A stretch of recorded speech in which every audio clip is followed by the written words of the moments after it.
The sun hadn't fully risen when a dusty old pickup truck rolled onto the sleek private runway. Out stepped a man in oil-stained jeans and a faded flannel shirt. Clayton, a mechanic whose hands looked like they belonged in an auto shop, not near a billionaire's private jet. Executives in tailored suits stood behind the glass, sipping coffee from porcelain cups, eyebrows raised in synchronized disbelief. Some chuckled, others outright laughed. "This guy," someone muttered. "They sent a barnyard handyman to fix a $60 million aircraft?" But Clayton didn't flinch. He'd been called, not to impress, but to work. With a steel toolbox in one hand and calloused fingers wiping sweat from his brow, he approached the plane like it was any other machine. Because to him, that's all it was, a system of pressure, fuel, combustion, and timing. He didn't care about luxury leather seats or champagne chillers. He cared about safety, about getting the job done right. The mocking didn't faze him. He'd heard worse fixing engines on the side of Carolina highways in August heat. What they didn't know was that this quiet, grease-covered man had saved more lives with a wrench than most did with titles. And in less than an hour, he'd do something none of them could. As Clayton opened the engine panel, his expression shifted from calm to deeply focused. What he found wasn't a minor issue, it was a disaster waiting to happen. The fuel line wasn't just leaking, it was melted through, insulation gone, and a corroded clamp sat dangerously close to the ignition coil. One spark and the entire jet could have become a fireball at 35,000 feet. Whoever serviced it last had either been reckless or criminally negligent. Clayton didn't waste time yelling or blaming. He rolled up his sleeves and got to work. No fancy diagnostic tools, no assistant, no corporate safety net. Just his hands, his instinct, and the quiet knowledge that lives depended on what he did next. The executives behind the glass kept laughing until they didn't. One by one, their voices faded as the mechanic's focus became impossible to ignore. His movements were swift, practiced, and precise, like a surgeon who'd done this 1,000 times before. Inside the terminal, a woman in a navy blazer stepped closer to the window. She didn't laugh, she watched, because while others saw grease and flannel, Delaney Carterthe, owner of the jet, was starting to see something else, something none of her people had noticed. And in just a few minutes, everything was about to change. As Clayton opened the engine panel, his expression shifted from calm to deeply focused. What he found wasn't a minor issue, it was a disaster waiting to happen. The fuel line wasn't just leaking, it was melted through, insulation gone, and a corroded clamp sat dangerously close to the ignition coil. One spark and the entire jet could have become a fireball at 35,000 feet. Whoever serviced it last had either been reckless or criminally negligent.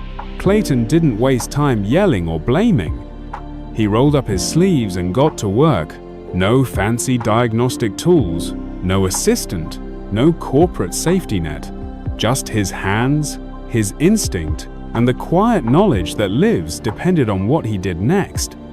The executives behind the glass kept laughing until they didn't. One by one, their voices faded as the mechanic's focus became impossible to ignore.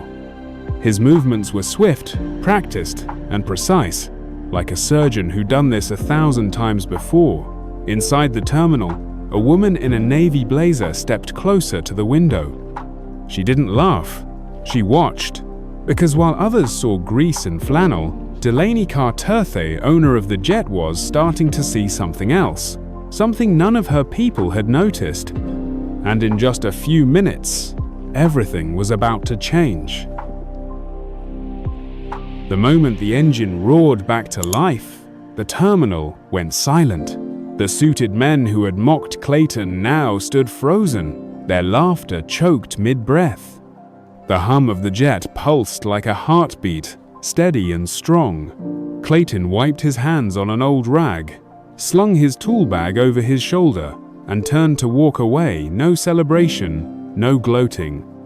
Just another job done right. That's when the jet's door hissed open, metal steps extended down, clicking with purpose. And then she appeared. Delaney Carter, heiress to a billion-dollar aviation empire, descended with calm precision, her heels striking the steps like a drum roll.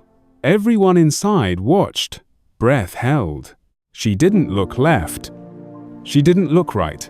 She walked straight toward the mechanic. Clayton paused. He didn't bow. He didn't shift nervously. He simply waited. She stopped just inches from him, her eyes sharp and unreadable. "You fixed it," she said. "Yes, ma'am," he replied. "You saved it," she continued. "My pilot said it was grounded for a week," he shrugged. "He missed a melted fuel line. It was about to light up." Delaney stared at him. No flash, no ego, just truth. Then, with the whole world watching, she asked the one thing no one saw coming. "What would you do if I asked you to marry me?" For a moment, the air between them felt heavier than the jet that towered behind. No one spoke. Even the wind seemed to pause. Clayton didn't laugh. He didn't even blink. He just stared at her with those steady, grease-lined eyes, trying to understand if this was some sort of tester, if she actually meant it. "You don't even know me," he finally said, voice low, cautious. "That's exactly why I asked," Delaney replied, her tone calm, but layered with something deeper.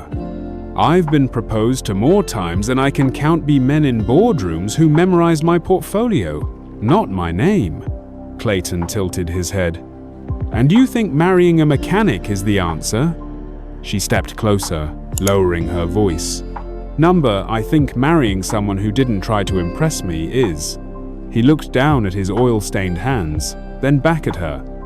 "If you're serious," he said, "then take off those heels. Come walk with me. 5 minutes. No cameras, no titles. Just you and me on the same ground." Delaney hesitated only for a second, then leaned on one foot, kicked off one heel, then the other. Barefoot on the tarmac, she smiled for real. "Lead the way," she whispered. And just like that, the billionaire and the mechanic walked into the sunset, step for step, without a script. Back inside Carter Aviation's executive boardroom, chaos had erupted. The media was swarming the gates. Shareholders were demanding statements. Delaney's phone buzzed with dozens of missed calls and texts. At the head of the table, Jason Pennington, her COO and long-time advisor, pounded his fist on the table. "She's walking barefoot on a runway with a mechanic. This is a PR disaster." But in the corner, Evelyn Delaney's godmother and the only person in the room who truly knew her sipped her tea with a small, knowing smile. "Let her walk," she murmured. "Maybe for once she's walking towards something real." Outside, Delaney and Clayton stood at the edge of an old hangar, the same place where his father once worked, now filled with dusty tools and fading photos. Delaney had grease on her hands and a streak of dust across her cheek, and she'd never felt more herself. But a black SUV pulled up fast. Jason stepped out, flanked by 2 assistants, his expression a perfect storm of panic and control. "Miss Carter," he called. "We need to talk. You're trending globally. Your investors are watching." Delaney met him halfway, calm, steady. "Let them watch." Jason lowered his voice. "You can't throw away everything for someone like him." Delaney smiled, not out of defiance but clarity. "I'm finally choosing not to throw away myself." And with that, she turned back to Clayton and took his hand. The next morning, the world still buzzed with headlines, "Billionaire heiress disappears with airport mechanic." But Delaney didn't care. She sat cross-legged on the hangar floor in Clayton's oversized flannel, sipping black coffee from a chipped mug. Across from her, Clayton tuned an old engine, grease on his knuckles, peace in his silence. There were no cameras here, no expectations. Just the hum of tools and the slow rhythm of two people choosing presence over performance. "Still sure about this?" he asked quietly. She nodded. "I've spent years being everything for everyone, but you just let me be." Clayton gave a small smile. "That's all I ever wanted." Outside, the sun warmed the metal roof. The world kept spinning. But inside that old hangar, two people had finally stopped running. They weren't chasing a fairy tale. They were building something better, a life that made sense only to thee, and that was enough.